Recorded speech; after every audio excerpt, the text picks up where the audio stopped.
D63 presents a moment of truth with Stephan Shaner. I'm going to go ahead and get us started, and I'm going to introduce the person who has created a book series that is named the Awesome Attitude Series, book entitled The Art of Being Awesome, Proven Techniques to Add to Your Attitude Palette. So I'm going to introduce our session leader today, Stephan Shaner. Thank you, Ahmad, and welcome, Chris. Thanks for joining us and take some time out of your evening. Appreciate that. And you can go ahead and if you have any questions anytime, just pop in and ask. We'll go ahead and keep this interactive tonight. So, well, in fact, tell me a little bit about what your role is this year. What are you up to in the district? So I'm president of my home club, the Schneider's Electric Toasters. I'm also VPM of that club. I'm working with Jason Cook in the club growth as club retention chair and club prospecting chair. Okay, excellent. And how many members do you have in your club right now? We have 17 paid members. Okay. We have a goal to get to 20 by the end of the year and 30 by the end of 3 years. Okay, excellent.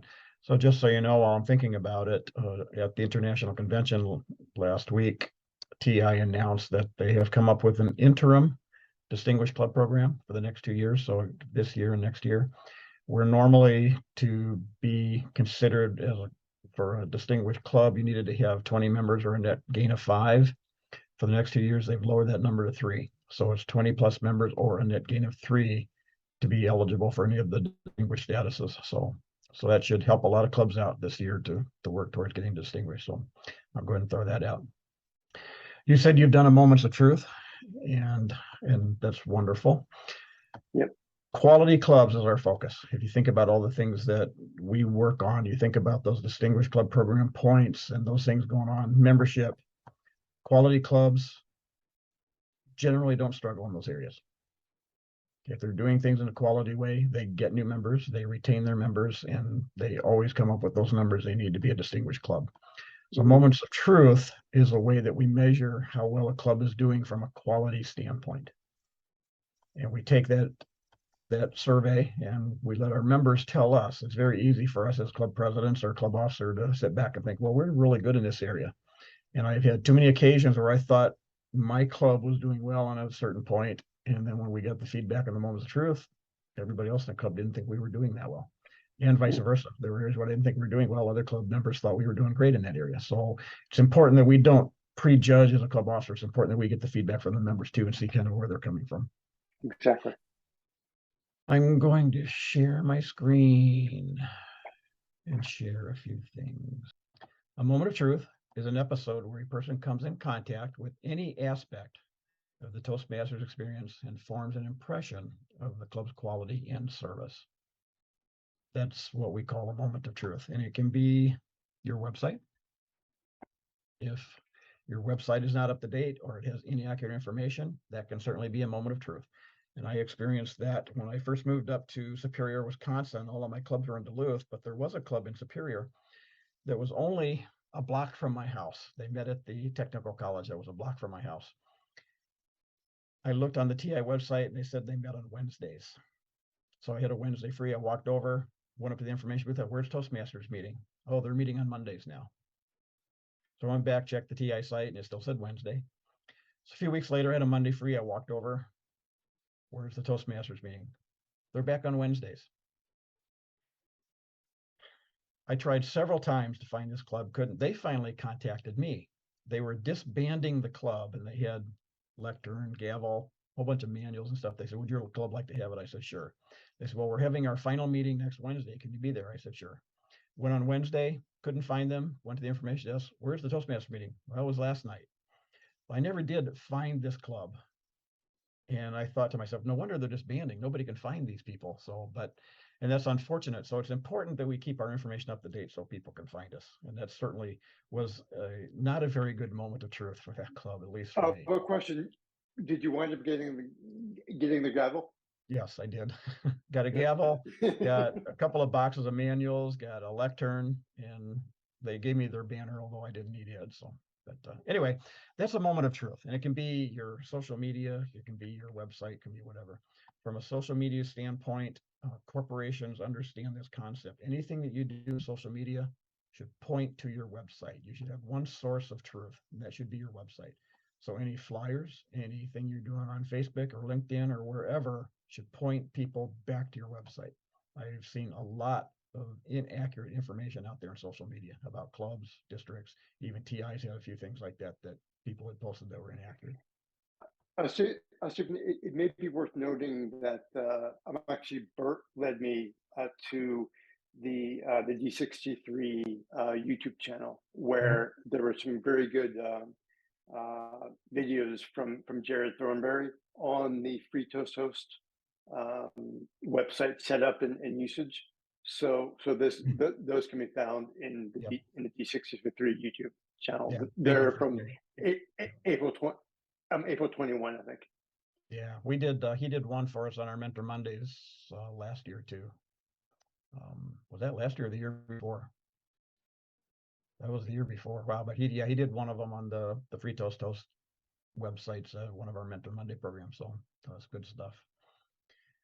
Where do you find the resources? So let me figure out where my mouse is. There it is. If you go to the TI website, I'm sure you're familiar with this, and you type in Moments of Truth.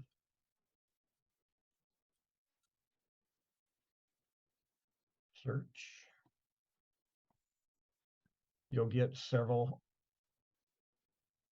that pop up. Your Moments of Truth. There's Spanish, there's French, German, and various others. But if you click on Moments of Truth, there are 4 resources that you can download. The first one I will share is the handbook. This handbook is great if you want to do a presentation for your club, and I highly recommend you do that. Have somebody in your club, president, whoever it is, do a presentation on Moments of Truth, and they can use this handbook to help them prepare that presentation, to present Moments of Truth to the club members. Okay, so it shows you where to use the slides. It gives you some things that you could talk about. So that is one resource. And that what goes along with this, one of the other links was for the PowerPoint presentation. And this is the PowerPoint presentation that goes along with the presentation that is in that handbook. You can go through some of these slides. It talks about those 6 moments of truth. And then it gets into more detail. So this is an excellent resource that can help you explain moments of truth to your club. The next resource is the handout. So once you've presented moments of truth to your club, what you want to do is give them the handout. Now, there's several pages here, and I would suggest that you just give them this page, which is page 2 and page 3. And what these are going to do is you pass these out to your members, and it's going to allow them to rate your club on all of these different points. With 1, we never meet the standard. All the way up to 5, we always meet the standard, then various things in between. So let's talk about what these points are. So under first impressions, we talked a little bit about that already. First one, guests greeted warmly and introduced to officers and members. Very important that I think we get the guests involved right from the get-go. So if you have a guest at your meeting, at the very beginning of the meeting, allow them the opportunity to stand up and introduce themselves and ask, why are you here? Okay, what brought you to Toastmasters? Well, my friend brought me, or my boss made me come, or whatever that reason may be. But give them the opportunity to tell us who they are and why they're there. Guest book and name tag provided. Some clubs use name tags, some don't.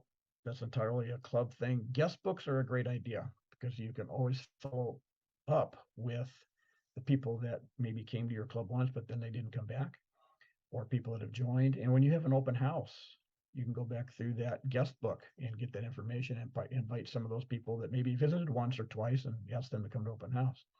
Or if you have a 10-year anniversary party for your club, you can go back into that guest book and find all the people that have been involved with that club one way or another and invite them to your 10-year anniversary party. It's a great way or to a speech contest or whatever you have going on. It's a great way to keep track of who's visited the club and keep them in the loop and bring them back. And as an alternative to the name tags, we're actually going to I wasn't able to get them for our club meeting tomorrow, but we're going to use tent cards to put in front of the people and have blank ones for the guests to write their names on. Sure. But we'll print out one per member. We'll keep those so they're not lost, and then we'll just use them for each meeting. Yeah, excellent idea. And then you could also make up those tents for each of the roles. Okay, so we've done that before where, so you can look out in the room and you can see where the journal evaluator is. You can see where the evaluators are. You can see where the guests are. And on the back of those, so like for the journal evaluator role on the front, it says journal evaluator. On the back, it lists what his responsibilities are for the meeting. Mhm. So facing him is that those bullet points of what he's responsible for, he or she. And on the front, it says journal evaluator. And you can do that for all of the roles. I would like to print on the back, like facing the Mhm. member. Definitely the club mission statement, but I'd like to find a way to maybe get the Toastmaster promise on there. I know it's a little bit long, but if I can find a way to squeeze it in, maybe I could do that. That's a great idea. Great idea. So,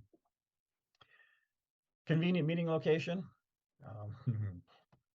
I've been to some very easy to find. I've been to some in prisons that it takes you 2 hours to clear security and get in. So try to have a convenient meeting location if you can, where people have easy parking, you know, all of that kind of stuff.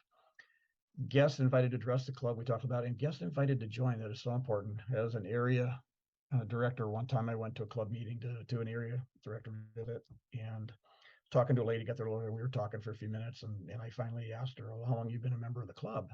And she says, well, I'm not. And I was surprised because of the conversation. And I says, well, why not? And she replied, nobody asked me. I immediately pulled an application out of my portfolio. I said, here, fill this out. We'll get this taken care of right now. So it's as simple as that. At the end of the meeting, allow the guests to stand up and say, you know, hey, what did you think of our meeting today? What did you like? And let them do that. And then just simply ask them, hey, we'd love to have you. We'd love to have you become a member of our family here in this club. We'd love to hear your unique stories. So it's just as simple as that. So make sure you're inviting them to join the club. That's such an easy thing to do. Okay, so those are all first impressions. Now we move into membership orientation. Yeah, go ahead, Danny. Just jump in. Sorry for being a little bit late. I couldn't find the Zoom address for a few minutes, but sorry, but I'm here now. Okay.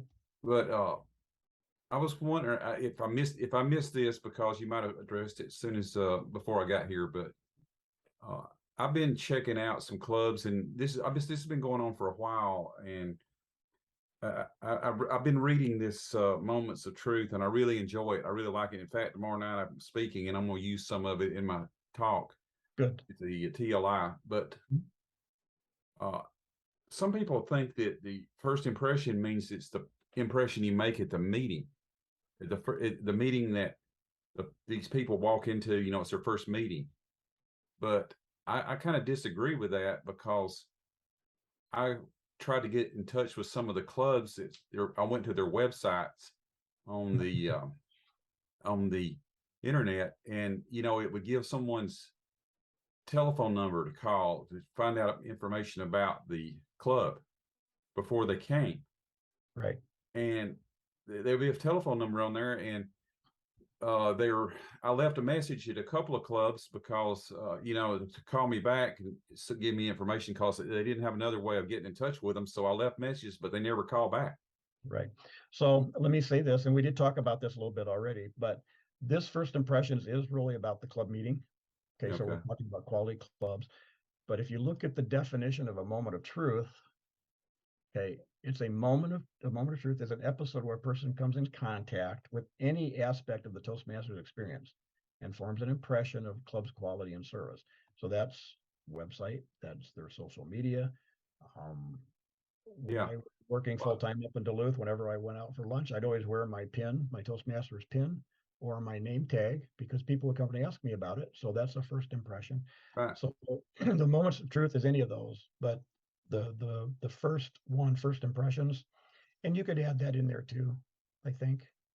Yeah, well, I finally got a hold of someone about another club, and finally, you know, I told them what I was calling about, and they go like, oh, well, why did you call this number? And I said, well, it was on the website. And they go, like, oh, they should have took that down. I haven't been a member there in 4 years.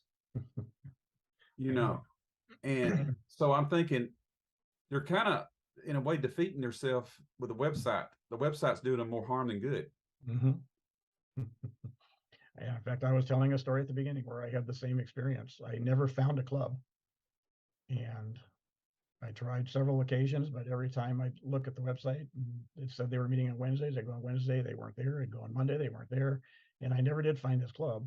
Yeah, So- well, the calendar was hadn't been updated since 2013. yeah. Mm. So Ahmad, Maybe we can do something like best practices of how to keep up the website. I know Jared has done like the technical aspects of the website and how to use it, but maybe we can go through best practices as a session and just record it and talk about it so it's out there.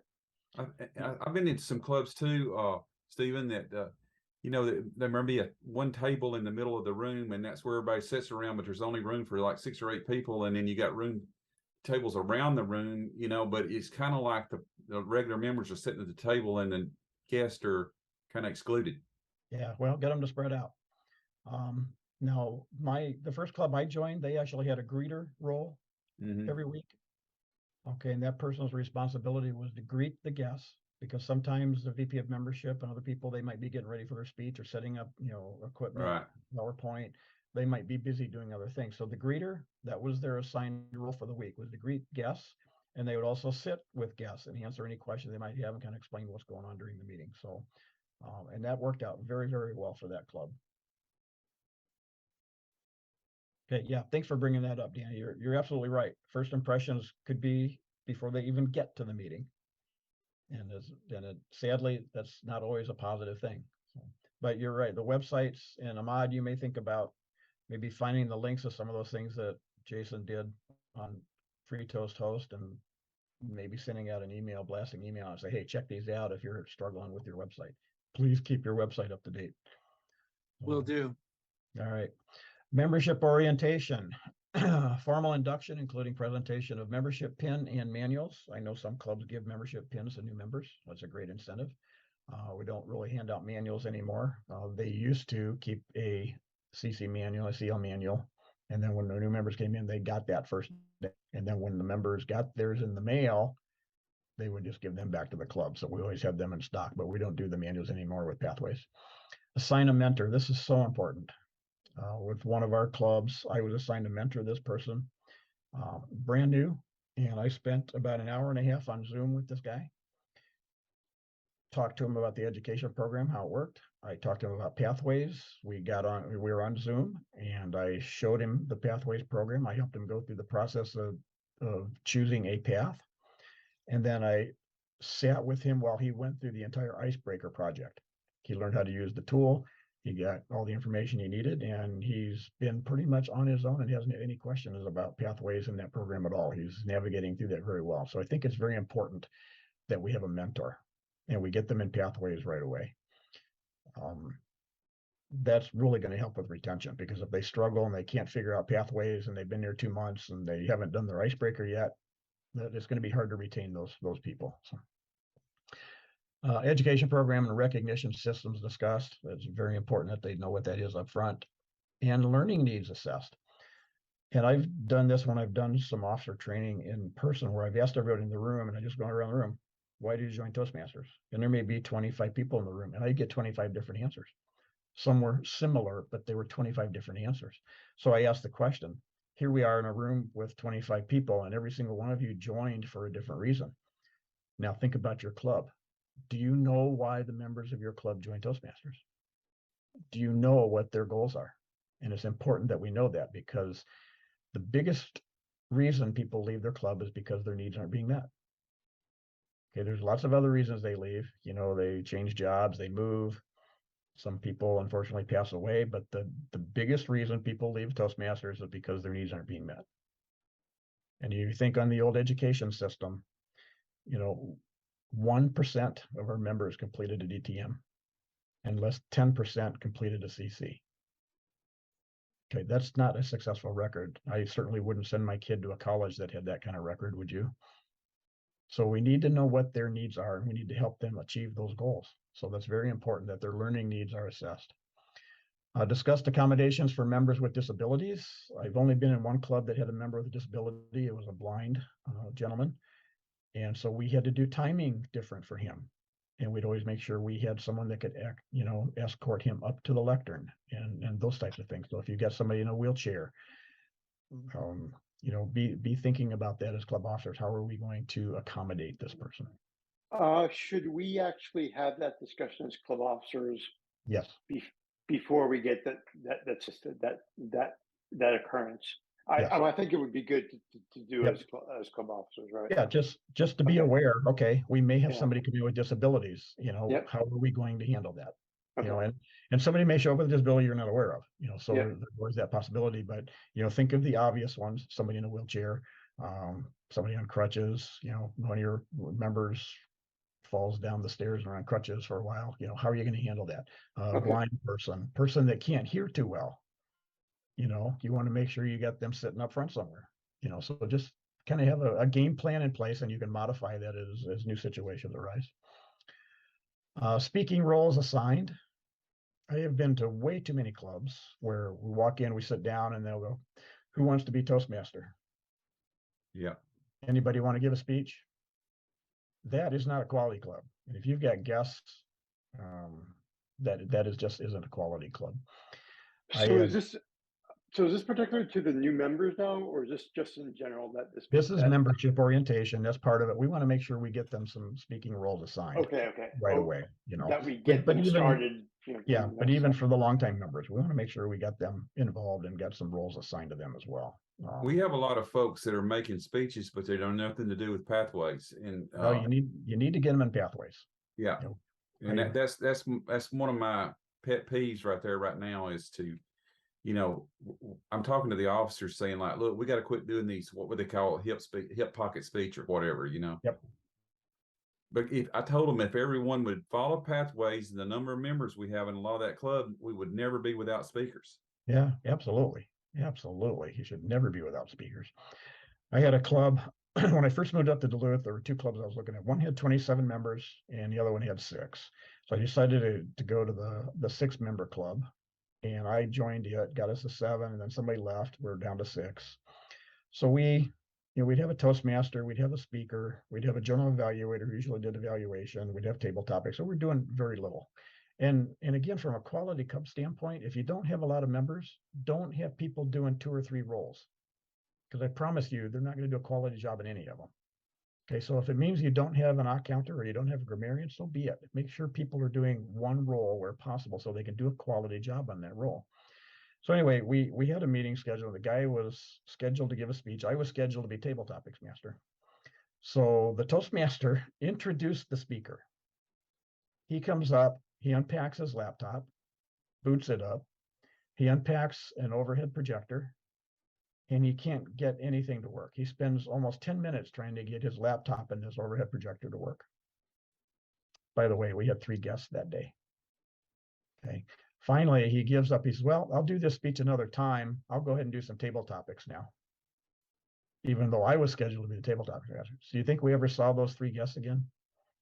No, sadly, we didn't. Now, we were able to build that club up to 50 members moving forward, but those are the types of things that especially when guests see them, but even some of our members, if they're seeing that kind of stuff, they're like, what value am I getting here?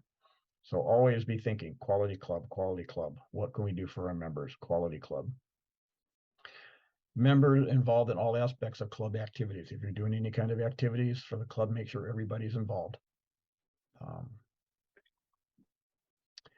All right, fellowship, variety, and communication. Guests greeted warmly and made welcome. We talked about that. Enjoyable and educational meetings planned. Are your meetings, do they have a theme? Okay, make sure your meetings have a theme, and whatever the Toastmaster wants to have as his or her theme is great. Is the word of the day related to the theme? Are the table topics questions related to the theme?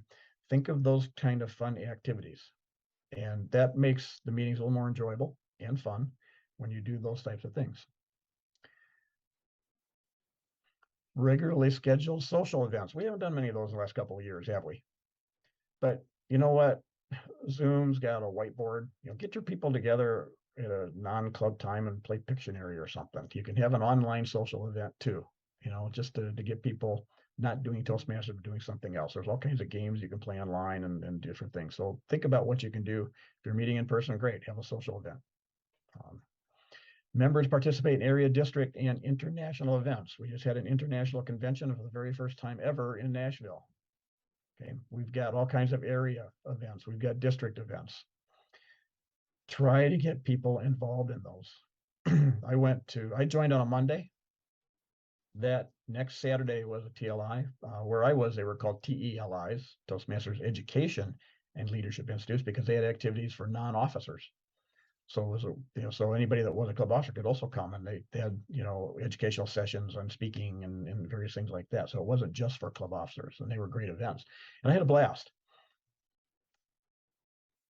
Took me years to get my boss to go to one of these, but when I finally got him to one, he was a completely different person. Because he was just a club guy, club. He didn't want to do anything else, but he started doing things outside the club. He became an area director, and he became the area director of the year that year for the district. He became the district photographer, so he was showing up at all the events and taking pictures and getting them posted online. So he got heavily involved with the Toastmasters just by attending that one event. And I always like to say, if we get them to one, they'll come back. So do it, whatever you can, get some of your club members to participate in some of these activities, because they're fun. They're experiences that we learn from, and they're worthwhile. So interclub events encouraged. I've been to a few interclub events, and they are fun. That's where two clubs get together and do a meeting together. And they are fun. So you'll have, a Toastmaster and speakers from both clubs and people from both clubs participating in the meeting. And especially if you're a low member club, once a quarter, meet up with another low member club and have a lot of people in a meeting and just enjoy that. Let's see, club newsletter, website published and updated regularly. So there's that website thing. Okay, we need to make sure it's updated regularly and accurate. Some clubs do newsletters very well, some don't. And with websites, a lot of clubs don't do paper newsletters anymore. That's your club's choice, your VP of PR. Some people enjoy doing that kind of thing, and they're in that role, they're going to do a newsletter, and that's fine. Some clubs don't want to bother with it because all the information is on the website, or they communicate very well through email. Stephen, just a word on the variety. We had a planning session. Our office, I had a planning session yesterday, and one of the things that we're going to strive for is to have at least one meeting a month, not strictly following the standard agenda, like have some fun activity, like that's kind of unexpected for the members to kind of expect the unexpected sort of thing, because we got feedback during the moments of truth that the agenda was being followed too rigidly. Mm-hmm. And if we could change things up a bit, that would be best. Sure. So we're going to try to do that. Yeah, a district I was involved in probably 17, 18 years ago had published what they called a cookbook, and it was meeting ideas, and it was just plumb full of different types of meetings that you could do. I have a copy of that, and I'm going to update that, and I'm hoping to get that out. So there'll be it's just a cookbook of different type meetings and meeting ideas and themes and all kinds of stuff. So we'll try and get that out here in the next few months anyway. So something I'm currently working on. I don't know if I told you about that, Ahmad, or not, but stay tuned. All right, let's move to the next page. Program planning and meeting organization. Program and agenda publicized in advance. It's always nice to know what you're doing ahead of time so we can come prepared. And I've had agendas where, I thought I was doing this role, and nope, I've got this role instead, or, oh, I'm giving a speech. So it's always nice to get that advance so you don't walk into the room and go, oh, I'm speaking today. So if you can publicize that in advance, and it's not that hard. I don't know if you're using the agenda on the Free Toast host, but and people can go in and look at it, and you can certainly print that out and send them to an advance. So that works out nice. I'm Members no program. I'm pushing a rotational thing with the clubs because they're getting there and nobody's signed up for anything. And I'm pushing like a 3-month rotational. Like if you're Toastmaster this week, you automatically roll over to the next meeting as the general evaluator, and then you roll from that to maybe the table topics, and you kind of keep rolling, and everybody is on that rolling meeting agenda as a roll thing. And Sure. that seems to be working pretty good because you Good. automatically, if you're serving this week, you know what you're going to be 2 weeks from now. Yeah, that's not a bad way to do things. You know, I remember clubs used to just pass around the clipboards. They sign up for a role, and the challenge we had there is we had some people, they'd sign up for the same role every week. You know, so I like that you're rolling that around, rotating, so everybody gets the opportunity to do everything. So I like that. And you kind of leave it open for the newer members because you wouldn't want somebody that's just a brand new member to be the Toastmaster of the day or something like that.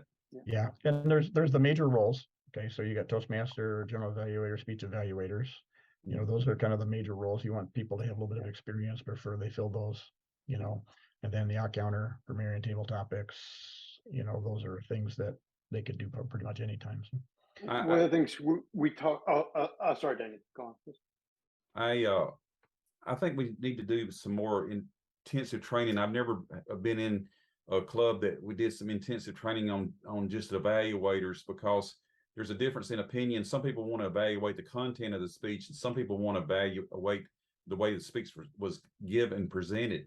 And I think you need a little bit of both, but I've seen people evaluate a speech and they kind of tore the speech apart about the content, and it had nothing to do with the way they, you know, right. used the hand motions and made eye contact and all that. They didn't address any of that, you know. And I'm a firm believer in that we should be, especially with some of the content that's coming out now. You know, there's a lot going on that can be controversial, and if you're going to evaluate that kind of speech, you know, they may think 180 degrees the way you think. You know, so it makes it a little hard. So if you're just evaluating how they presented the material, you can avoid those conflicts like that. So yeah, a lot of people's never had any evaluator training much, you know, and I think we were missing the boat on getting people's speeches improved because they're evaluating the content of the subject of the speech or something. Yeah, or they just repeat everything that they just told us. Yeah. You know, yeah, you talked about this and you talked about this and then you talked about this, and I love this because I had this experience. It's all about me here, you know. So it's you're right. We need to have a little bit more training in the area of speech evaluation. The goal, and I love the way they put it in the old CC manual. Within the first couple of pages of the old CC manual, there was a couple of sentences, and it basically, paraphrasing, it said, "We do evaluations for one reason only: to help the person improve." Right. That's the goal. And so, Chris, comments? Sure. Thanks. So one of the things about the meeting rules is we're asking for rules for the next meeting before the meeting ends. Before this meeting ends, we ask for rules for the next meeting. I kind of like the clipboard thing, but we're jokingly saying we're going to lock the doors until we get all the meeting rules filled, not letting anybody out. But I know that Metroplex Motivators has what they call a full circle award, which is a recognition award for one member to do all the roles in a set amount of time. And I love that idea. I talked about it during our planning meeting, but I really like that idea to that people have the breadth of the Toastmasters experience, or at least experience one role or each role, you know, and give them a recognition if they do that. I like that. That's a great idea. One club a few years ago had some business card sized cards made, and they had like a punch thing, and every time you fill one of those roles, you get your card punched, you know, and that they said that worked really well. Yep, it's great stuff. All right, members, no program responsibilities, are prepared to carry out all assignments. All projects are from Pathways, the Toastmasters education program. And I believe our Toastmasters promise also mentions that as well. I think we need to get that out there so more people are familiar and understand their responsibilities there. Meetings begin and end on time. We know creative table topics and activities and positive and helpful evaluations. So these are all, if you're doing those things well, you're going to have a quality meeting. Let's face it. What's the best practice for the meeting length? I'm struggling with 1 hour because we tend to start like 5 minutes after the start time to get everybody in the room, to get all the highs and hellos done. And then I struggle with going over like 5 minutes at the end. So what do you find that hour-long meetings work? Do you go out as a team? What? Yeah, the hour meeting should work, and here's why. How many speakers do you have? Normally 2. Okay, so 2 for an hour meeting is good. Now, sometimes somebody might be doing a 15-minute presentation for one of their projects, so you'd only have 1. So table topics is where it is for a reason. Okay, and there's several things that we do table topics for. Number 1 is to give everybody in the meeting the opportunity to speak. Okay. Actually, that would be number 2. Number 1 is practice our impromptu speaking skills. Number 2, to give everybody the opportunity to speak. Number 3, it gives the evaluators time to work on their evaluations. Okay. So if you are table topics master, you don't call on the evaluators to do table topics because that's their time to write those evaluations and give a good quality evaluation. So let's say your first speaker goes long 5 minutes and your second speaker goes long a couple of minutes. Okay, so you're behind schedule. You adjust your table topics accordingly. Now that may mean you only give 1 table topic. Okay, or but you plan a time that you're going to end table topics so you have enough time to do those evaluations. Usually 15 minutes is a good rule of thumb for the evaluations, but figure out how long you're spending on each of those, how many evaluations you're doing. And it may mean you don't do any table topics. Yeah. So, and that's why the table topics is there. You can adjust the time. Okay. Okay. I went to a club meeting one time and they did table topics first.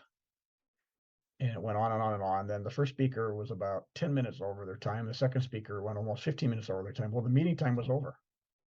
So I had a long chat with the officers. I said, the reason table topics are where they're at is here's why. So that allows you to adjust and make sure you finished on time. So think about that concept.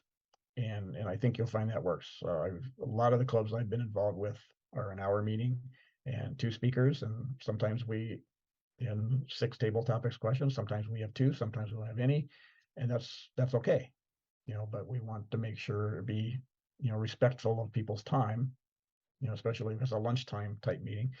And then if you're starting 5 minutes late, try to get people to understand it's important that we start on time. And maybe you can start the meeting on time and go ahead and get it going, and let those other people trickle in, so, do something there at the beginning, but there's some ideas there.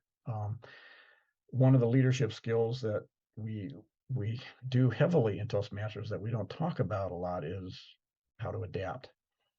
So we really do learn how to do that, because there's been times when I'm getting ready to go to my meeting. I'm 5 minutes before the meeting. I'm Toastmasters. I got the agendas, and my boss calls me and says, "I need you to take care of this right now." So let me run these agendas down to the meeting room. I'll be right back. So guess what? The club members had to adapt because their Toastmaster wasn't going to be there. So that's the skill. So look at those and make adjustments and see what you can do to get those meetings starting and ending on time. All right, membership strength. Club has 20 or more members. A lot of clubs are struggling in that area right now. Members are retained. A lot of clubs are struggling with that too. We lost a lot when we went to Zoom. We have a lot of people that are not tech savvy, and they're like, I'm just not going to do this on my phone or my tablet or my laptop. And we lost a lot of people. Now that we're starting to meet in person again, we're getting actually some of those people back. But I've got 2 clubs that have 20 members, but about 6 people attend. That's the problem. Yeah.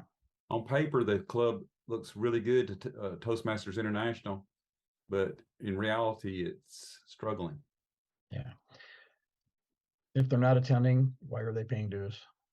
Well, we had like one Saturday, we had 5 people, young people. I say younger people.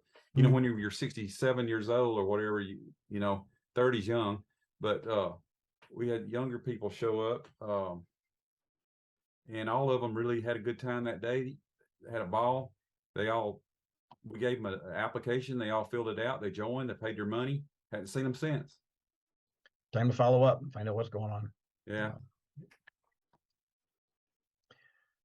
All right, promotion of club in the community or within its organization. If you go out to the TI website and do a search on Let the World Know, there's a manual there. That is a public relations manual, and there's a lot of really good information in there on how to get on TV. There are many press release samples in the back of that book, so you can create some press releases to send out. Get information out into the public if you're having a speech contest or somebody won a speech contest, or whatever it may be. If somebody's doing something, when they completed their Distinguished Toastmaster Award, get that stuff printed, get it in the newspapers. A lot of newspapers will put that in their public interest pages and stuff, especially in the smaller communities. And then people will read that and go, "Oh, speech contest, what's that all about?" Or if you're going, promote a speech contest you have coming up. You never know who might read that and say, "I want to go watch this. That sounds like fun." So, especially if it's a humorous or a tall tales or something like that, they might find that interesting. So look for ways to get the information out in the community, or if you're a corporate club into the organization. When I was region advisor, I was out in Nebraska, and they asked me to come visit a club it was a corporate club, and they were really struggling. So I went and I met with the 7 officers, and they said, the biggest challenge is we're a corporate club and we're not getting any support from the corporation. So I asked, what have you tried to do? Who are you talking to? Well, we haven't talked to anybody. I said, is your CEO available? And they said, well, I don't know. I said, get him on the phone, see if he's got time for a short visit. So they got him on the phone. He said, yeah, come on up. So we went up, just the president, the vice president of education, and myself. And by the time we got to the CEO's office, he had a couple of vice presidents there. So we sat down and I just did a small little presentation on the benefits of having a Toastmasters group in his organization.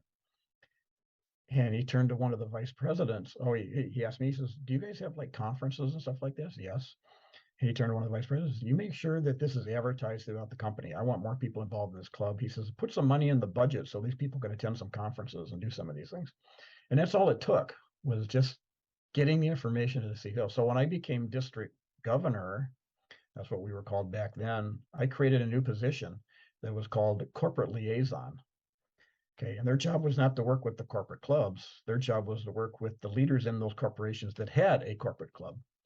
And that was a huge benefit, because a lot of those leaders up there in the upper ranks of those corporations don't even know they have a Toastmasters club. And even if they do, they weren't aware of what value it was adding. So think about doing things like that as well. So promote. Club programs varied and exciting. Toastmasters sponsoring new members are recognized. So if you have a member in your club that sponsors a new member, recognize them. And regular membership building programs. Toastmasters has 3 formal ones. There's one going on right now, August and September, and that is the Smidley Award. So if your club gains 5 new members during these 2 months, you get a nice little ribbon for your banner. Next one will be February, March. If your club gains 5 new members in February, March, that's called Talk Up Toastmasters, and you'll get a ribbon for your banner. And then the last one is Beat the Clock, and that is May and June.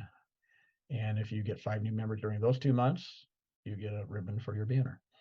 Now, how can you do membership building? You can have contests. One we've done quite a few times. In fact, for each one of these formal contests, we would just create a spreadsheet with all our members' names, and then in the columns, the dates of each of the meetings during the 2 months. And then we had a little point system. If you brought a guest, you got 5 points. If the guest came to another meeting, that was 2 points. If the guest joined, that was 5 points. If you gave a speech, you get 2 points. And if you held a roll, you got a point. So at the end of the 2 months, we'd see who had the most points, and they would get a nice little prize, something out of the Toastmasters store or something like that. Sometimes we split the members into 2 groups and did the same point structure. And then whichever team had the lowest amount of points bought lunch for the team that had the highest number of points. And nothing expensive, or something like that. So there's ways you can build incentive to get people to bring guests to the meeting. Sure. I just questioned the one previous about sponsoring new members. Is that financially sponsoring new members, meaning paying for their dues? No. Is that what that means? No, that okay. isn't. So I didn't understand what that meant. So can you explain what that means? So basically when they fill out an application, there's a spot there where they can say who invited them or who sponsored them. Okay, so Okay. if they bring a guest and they join, I'm their sponsor. Okay. Okay, so I'm not paying for it, but I'm their Okay. sponsor. Okay. Okay. Thanks for cleaning that up. I misinterpreted that. Thanks. Yep. All right, achievement recognition award application immediately submitted to World Headquarters. We do not hold on to award applications. We submit them immediately. That means even if it's on June 28th, we submit them. Okay, we don't hold them. We don't wait till next year. We get them submitted right away. Remember this, everything we do is about the member. Progress charts displayed and maintained. Toastmasters sells big wall charts that has, you can on the left column write the members' names, and then it has all the pathways things, and you can check them off as they do them. Some clubs like that. A couple clubs I was in, they didn't care for that. They didn't want it. So again, that's something your club can decide. Member achievement formally recognized with ceremony. If somebody completes a level, okay, they get a certificate for that. They complete a path, there's a certificate of that. Present that to them in the meeting, even though they may have already printed it out themselves. Do that. Club district international leaders are recognized. Club and member achievements publicized. Again, there's that opportunity as somebody completes something, get it publicized, whether it's in your corporation or in the community or whatever. The Distinguished Club Program is used for planning and recognition. Okay, so I received a certificate from a club because they were President's Distinguished, and the club sent me a certificate thanking me for being a part of helping make that club President's Distinguished. So that was something I had never seen before. This was something that just happened, and it was a nice little recognition.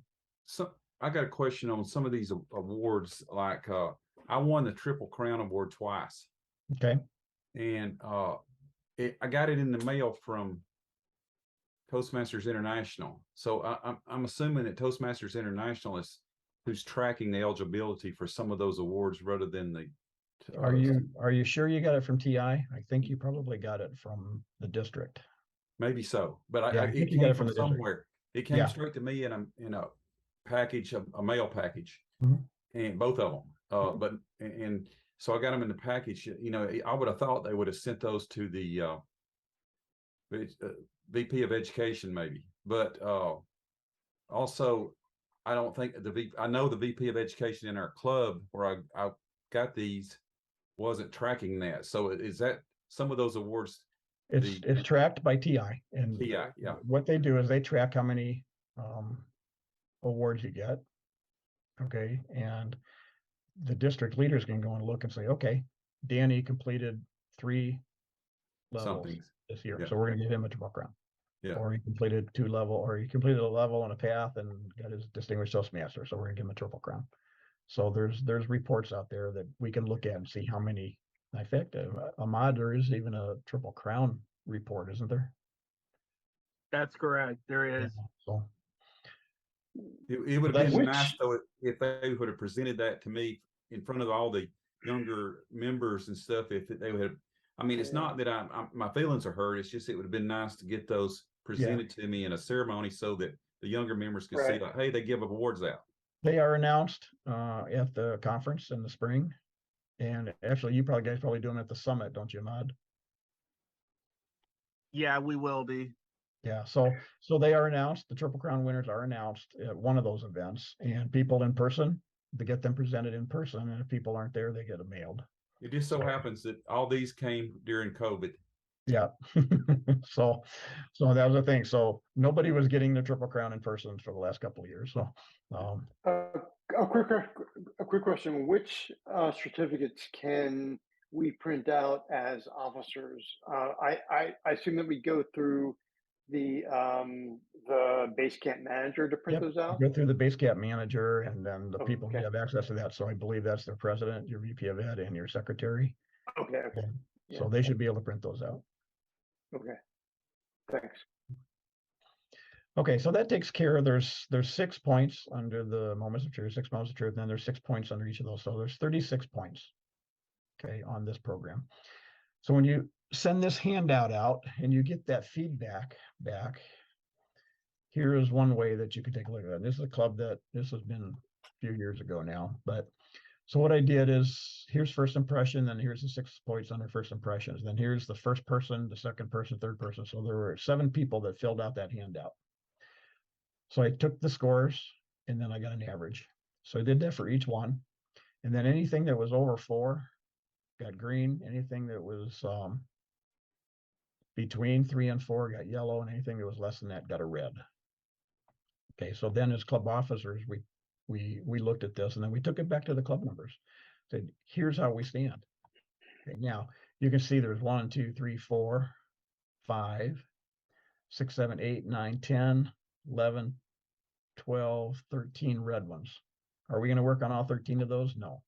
I used to have, my boss's boss used to tell me every year, I want to have 12 high priority goals for all of your employees.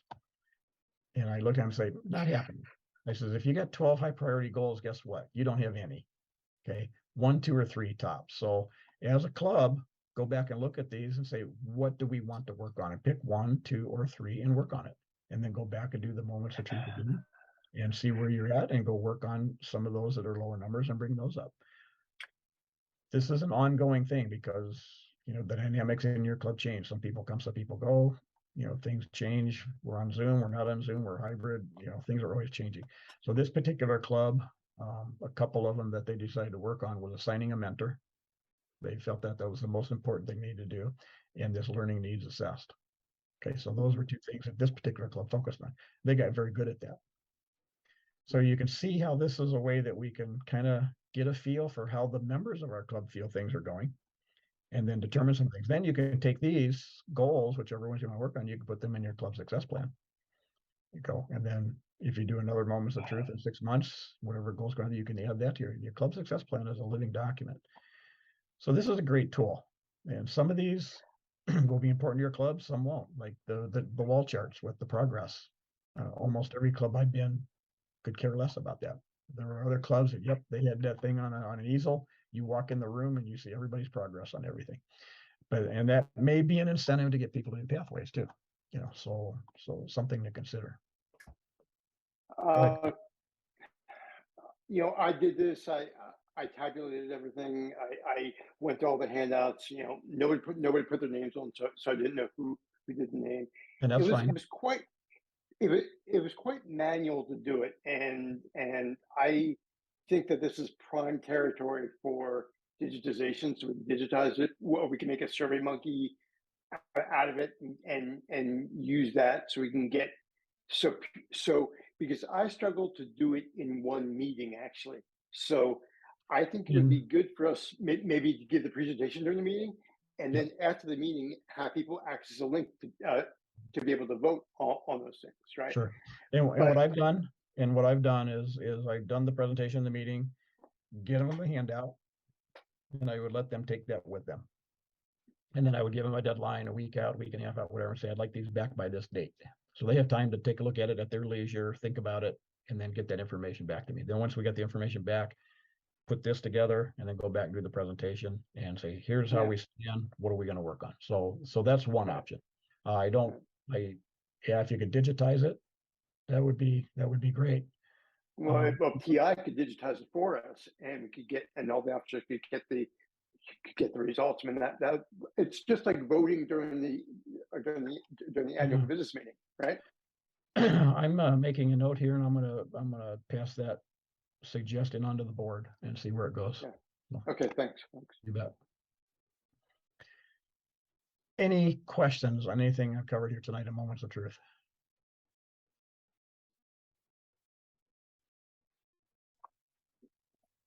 Is every 6 months the best practice to do it again, or? Some clubs do it every 6 months. I've had some do it every quarter. Some clubs is like, okay, we've got these 3 things up to speed now. Let's go ahead and do another one and figure out what else we need to work on. So they just plan it when they think they're ready for another one. So you can, as officers, decide, you know, maybe do one, see how long it takes. But you will see some improvement in those areas that you focus on. And I can tell you, clubs that do this and clubs that do a success plan, club success plan usually are distinguished. And they don't struggle with the numbers. I wanted to ask, how do clubs take this moments of truth that you just went over stuff, and you can integrate it into your club success plan then? Absolutely. Okay. Absolutely. Yeah. So if you, for example, you say you want to, work on this thing where we assign mentors, Yeah. that's a great goal for and some clubs have the VP of membership do that. Some have the VP of education do that. Some have both of them work on it together, which I think is a great idea. But you can put that then as a goal, one of the goals in one of those slots on your club success plan. So I was just saying, one other idea though. Why don't we give this to the non-renewing member to get their impression of where the club didn't meet their needs?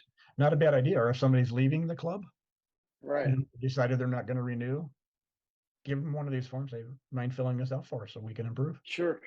Kind of like an exit interview or something. Yeah, exactly. It can be used a lot of different ways, so I'm not going to tell you this is what you want to do exactly, but I've shared with you, this is one way that I've done it and we've been successful with it. So.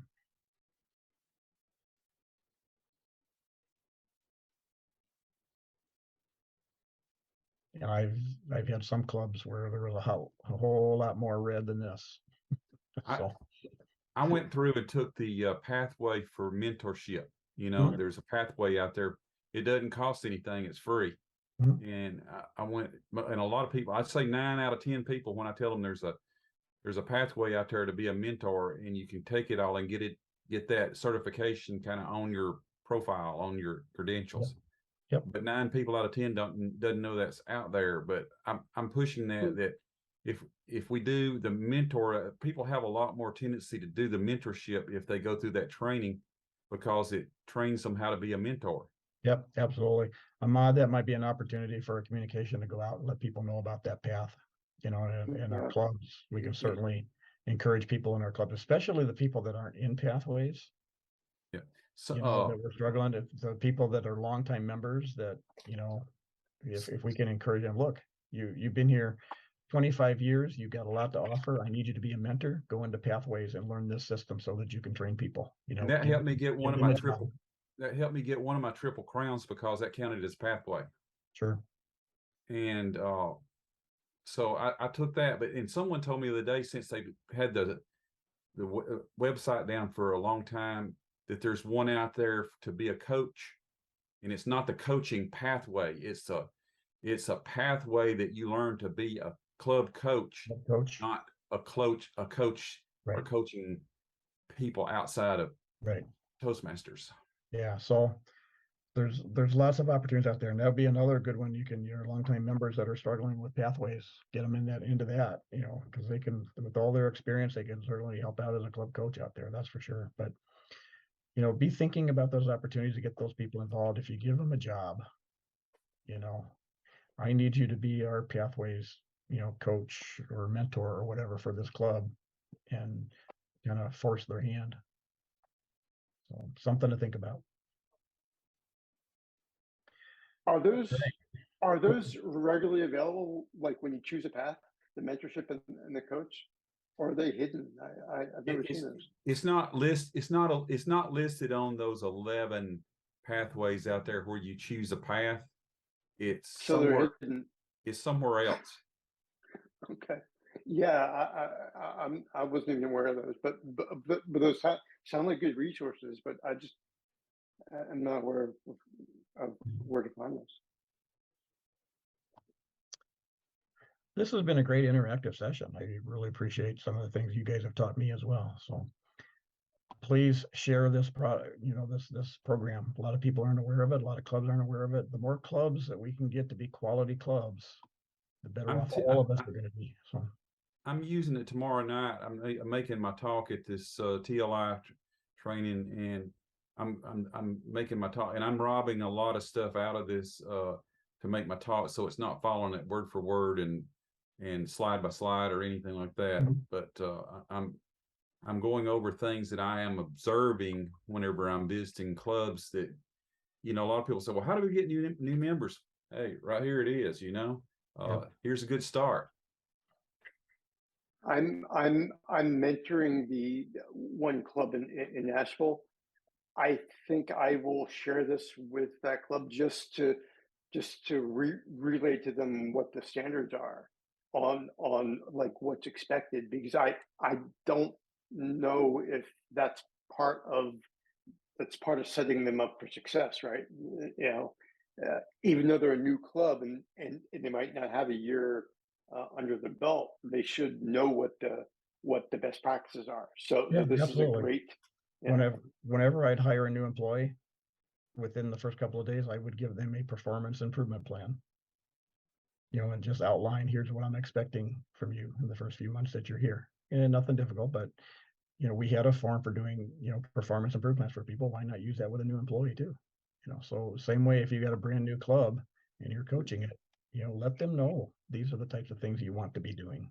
Is this part of the new club induction of a new club? Is it part of the process? Because it needs to be. I don't think it is formally, no, but it can Yeah. be. Yeah. Okay. So, I've been using some of it. I'm mentoring a new club. Ahmad was gracious enough to let me be a mentor for a new club, and I'm giving them some suggestions. I'm just kind of getting them from this manual. It's like they're wanting to build a new club and they're having struggles getting new members, and I'm kind of giving them some ideas as to like you know, some of the things they might want to try. Now, whether they do it or not, I don't know. I can lead a horse to the water, but after that, you know, but Right. We'll see. all right, anything else? Questions, comments? I will now turn this back over to Ahmad. Thank you so much for joining us and giving us some of your time, gentlemen. I appreciate what you're doing out there too. You know, with promoting these programs and trying to help us get quality clubs out there. That's really what we need to focus on. Thank you, Stephen.